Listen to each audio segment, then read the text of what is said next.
तो लोगों का यही कहना था कि मैडम इस बार आप टिकट लाइए, इस बार निश्चित रूप से हम आपको जिता के भेजेंगे। तो मैं उनसे यही निवेदन करूंगी कि मुझे एक बार मौका दे। अजमेर लोकसभा चुनाव में जिले के कई दिग्गज नेता अपना भाग्य आजमाना चाहते हैं। टिकट के लिए अपनी जातिगत और अपनी पार्टियों के समीकरण सेट कर एक धागे में पिरोकर अपनी दावेदारी को मजबूत करने में जुटे हैं। बीजेपी में जिले के साथ साथ प्रदेश के दिग्गज नेता अजमेर लोकसभा चुनाव में ताल ठोकने की कवायद कर रहे हैं। अजमेर जिले की पूर्व जिला प्रमुख सरिता गेना जिले के लिए जाना पहचाना नाम है। सरिता गेना जिला प्रमुख रही है। नसीराबाद विधानसभा उपचुनाव 2014 में बीजेपी की टिकट से चुनाव लड़ी है, लेकिन कम अंतराल से ये चुनाव हार गई।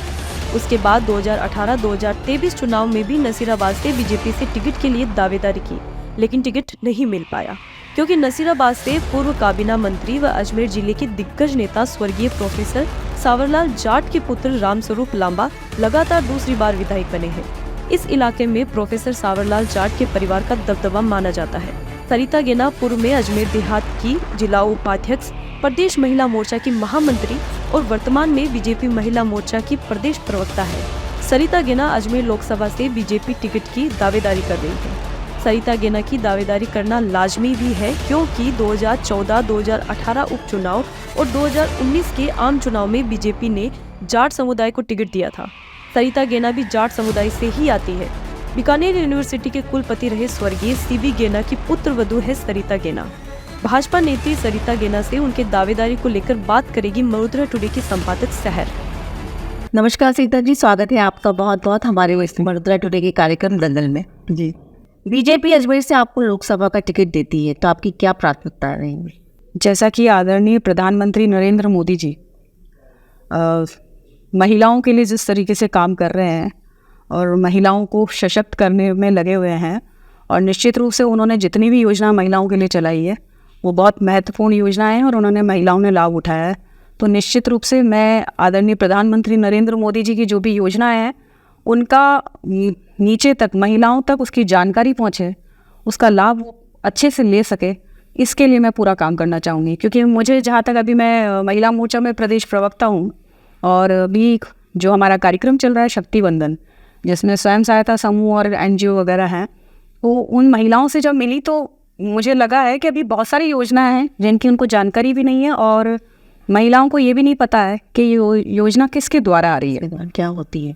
तो मैं वो चाहती हूँ कि मुझे ऐसा मौका मिले तो मैं निश्चित रूप से महिलाओं तक आगे तक उन सबसे मिलके उन योजनाओं का उनको लाभ दिलाना चाहूँगी। प्राथमिकता आपकी महिलाओं के घर में? मेरी प्राथमिकता जो भी, और भी अगर पूरे लोकसभा से जो भी हमारे कार्यकर्ताओं की तरफ से कोई भी परेशानी या दिक्कत जैसी कोई आती है तो उसके लिए मैं सबसे पहले उनके साथ खड़ी हूँ और उनके लिए आगे बढ़कर उनका काम करवाऊँ।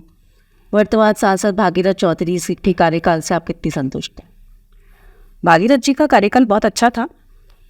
निश्चित रूप से उन्होंने जो भी योजनाएं केंद्र सरकार के द्वारा आई है उसको नीचे तक पहुंचाया है और जितना वो कर सकते थे उन्होंने पूरे उस तरीके से लोकसभा में काम किया है। फिर भी भागीरथ चौधरी का टिकट काट के आपको क्यों दिया जाए? नहीं, ऐसा मुझे किसी ने बोला नहीं है कि उनका काटा जा रहा है या मुझे दिया जा रहा है। ये तो पार्टी का निर्णय है। पार्टी क्या निर्णय लेती है वो सब पार्टी वाले ही तय करेंगे, ऊपर आला कमान तय करेगी। हमारा तो सिर्फ इतना सा काम होता है कि जब चुनाव आता है तो निश्चित रूप से, क्योंकि मैं महिला हूँ और पहले जिला प्रमुख रह चुकी हूँ, तो जिला प्रमुख रहते हुए पूरे ज़िले को जानने का मौका मिला है। कार्यकर्ताओं के बीच में रहती हूँ और सक्रिय हूँ इतने सालों से। 2005 में भाग्य से आई थी राजनीति में, पर उसके बाद लगातार खुद सक्रिय रह के और आगे बढ़ रही हूँ। तो उम्मीद रखती हूँ कि केंद्र में बैठे हुए लोग मुझे देखें और मौका दें। नसीराबाद उपचुनाव में आपकी हार का प्रमुख कारण क्या रहा? सूबे में आपकी सरकार थी, तत्कालीन वसुंधरा राजे नसीराबाद में डेरा जमाए हुए थी, उसके बावजूद भी आप कैसे हार गए? देखिए, मेरा ये मानना है कि जब तक किसी के भाग्य में कुछ लिखा हुआ नहीं होता है ना, तो शायद वो उसको मिलता नहीं है। तो मैं तो अपनी बहुत बड़ी उपलब्धि समझती हूँ कि मैं टिकट लेके आई थी और पूरा आला कमान उसमें लगा हुआ था, लेकिन मात्र कुछ 386 वोट से मैं रही थी। तो शायद कहीं ना कहीं मेरे भाग्य में नहीं था कि कार्यकर्ता, और थोड़ा सा कार्यकर्ता के मन में ये था, भाव था कि 29,000 से सावरलाल जी जीते हैं, तो अगर हम इतनी ज़्यादा परेशान नहीं होते हैं तो मेरे शायद 5,000 से या 10,000 से मैडम जीत जाएंगी। तो लोगों की भावना मन में ये भी रह गया था थोड़ा सा। जब मेरा रिजल्ट आया तो कार्यकर्ता बहुत निराश हुए और उन्हें लगा कि सच में थोड़ा सा और मेहनत कर लेते तो शायद हमारी सीट होती। कहीं ना कहीं चूक। हाँ, थोड़ी बहुत चूक हुई है। 2023 विधानसभा में आप नसीराबाद से सक्रिय दिखें, जी। प्रचार प्रसार भी नहीं किया, सिर्फ आपके द्वारा खाना पूर्ति की गई, ऐसा विरोधी आरोप लगाते हैं आप। नहीं, ऐसा नहीं है। मैं जब 2014 में मैंने उपचुनाव लड़ा है, उसके बाद लगातार मैं फील्ड में सक्रिय रही हूँ। और जैसा लोग सोचते हैं कि महिलाएं बहुत नरम दिल की होती हैं, उनका कुछ भी उनके साथ अगर घटना होती है तो बहुत जल्दी निराश होती है, लेकिन मैंने हिम्मत रखते हुए, क्योंकि मैं 386 वोट से हारने के बावजूद भी मैं नेक्स्ट डे नसीराबाद विधानसभा में गई हूँ और उस दिन से आखिरी दिन तक मैं उसमें सक्रिय रही हूँ। और कार्यकर्ता को लगा कि सच में हमने थोड़ी सी कमी रख दी थी, तो मेरे कार्यकाल में कार्यकर्ता खुश थे। और जहाँ पर भी मैं गई तो लोगों का यही कहना था कि मैडम इस बार आप टिकट लाइए, इस बार निश्चित रूप से हम आपको जिता के भेजेंगे, जो हमारे से गलती चूक हुई है वो दोबारा नहीं होगी। अजमेर लोकसभा से आपका टिकट किस आधार पे मानती है, एक महिला होने के या जाति होने या जाति? देखिए, सारे सब कुछ समीकरण देखे जाते हैं।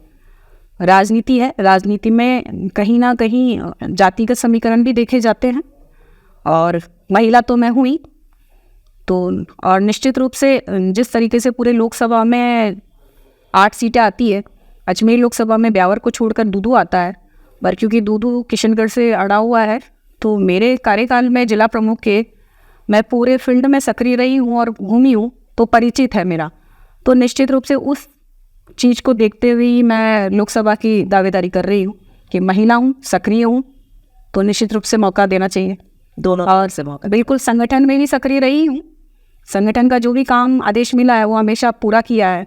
अगर मुझे चुनाव में भी 10 दिन के लिए या 7 दिन के लिए कहीं भेजा गया है तो मैंने प्रवास किया है, काम किया है। जबकि महिलाओं के लिए बड़ा मुश्किल होता है घर छोड़ के बाहर जाना और 10 दिन का समय देना, लेकिन मैंने दिया है। तो उस नाते मैं उम्मीद करती हूँ कि संगठन के लिए और पार्टी के लिए अगर मैं निष्ठावान हूँ तो पार्टी मुझे कहीं ना कहीं मौका दे। बिल्कुल। पूर्व प्रदेश अध्यक्ष डॉक्टर सतीश पूनिया की अजमेर से चुनाव लड़ने की अटकलें हैं, ये भी अटकलें हैं। देखिए, मैंने बोला ना, राजनीति है, राजनीति में हर व्यक्ति को, लोकतंत्र है, हर व्यक्ति को छूट है, वो कहीं से भी टिकट मांग सकता है और दावेदारी कर सकता है। यदि हमारे प्रदेश अध्यक्ष रहे हैं वो पूर्व में, और वो यहाँ से अगर टिकट मांगते हैं और पार्टी उन्हें देती है तो हम उनके साथ हैं। बीजेपी किन मुद्दों पर अजमेर लोकसभा से चुनाव लड़ेगी? देखिए, बीजेपी के पास मुद्दों की कोई कमी नहीं है। अभी पिछली सरकार हमारी कांग्रेस की हमने 5 साल निकाले हैं और जनता ने बड़ी मुश्किल से राम राम करके ना 5 साल निकाले हैं। ना महिलाओं के लिए कोई काम हुआ है, ना कोई युवाओं के लिए, ना किसानों के लिए। और जैसा कि पिछली सरकार में उनके शीर्ष नेतृत्व वालों नेताओं ने ये कहा था कि 10 दिन में हम ये करके दिखाएंगे, तो उन्होंने ऐसा कोई वादा पूरा नहीं किया। लेकिन ये सरकार ऐसी सरकार है जो मोदी जी जो बोलते हैं वो करके दिखाते हैं, और ये पूरा भारत देश जानता है, पूरा विश्व जानता है। तो उसी के आधार पर है जो हम काम करते हैं, बोलते हैं, वो करके दिखाते हैं। तो मुद्दों की हमें आवश्यकता नहीं है। पार्टी की मतलब यहाँ के कार्यकर्ता जो भी बताएंगे और उनको लगता है कि यहाँ पे ये कराना चाहिए, तो मोदी सरकार में वो होगा। वडोदरा टुडे के जरिए अजमेर लोकसभा के मतदाताओं को क्या संदेश देना चाहेंगे? मैं अजमेर लोकसभा के सभी मतदाताओं को, पहले तो मतदाताओं की तरफ से आपको धन्यवाद देती हूँ कि आपने इस चैनल के द्वारा मुझे चयन किया और मेरा आज यहाँ पर आपने इंटरव्यू लेने का और मुझे आपके बीच में रूबरू होने का मौका दिया है। मैं उसके लिए पहले तो उनकी तरफ से आपको धन्यवाद देती हूँ।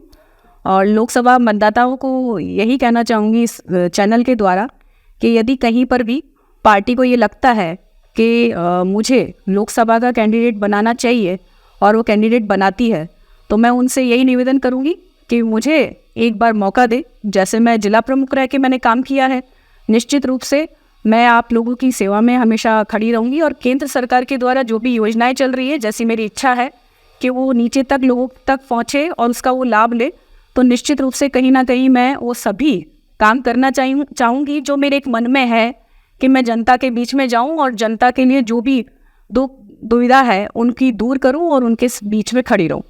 सरिता जी, आपका बहुत बहुत धन्यवाद। आपको वडोदरा टुडे की ओर से शुभकामनाएं कि आप संसद में अजमेर का नेतृत्व करें और अजमेर का विकास कराएं। दर्शकों, आपको ये इंटरव्यू कैसा लगा? अपनी राय कमेंट बॉक्स में जरूर दीजिए। फिर मिलेंगे चुनावी दंगल में लोकसभा चुनाव में किसी नए दावेदार के साथ। जब तक देखते रहिए वडोदरा टुडे। देश दुनिया और शहर की खबरों की जानकारी के लिए देखते रहिए वडोदरा टुडे। वडोदरा टुडे के चैनल को सब्सक्राइब करें, नीचे दिए गए बेल आइकन को प्रेस कर लाइक, कमेंट और शेयर करें।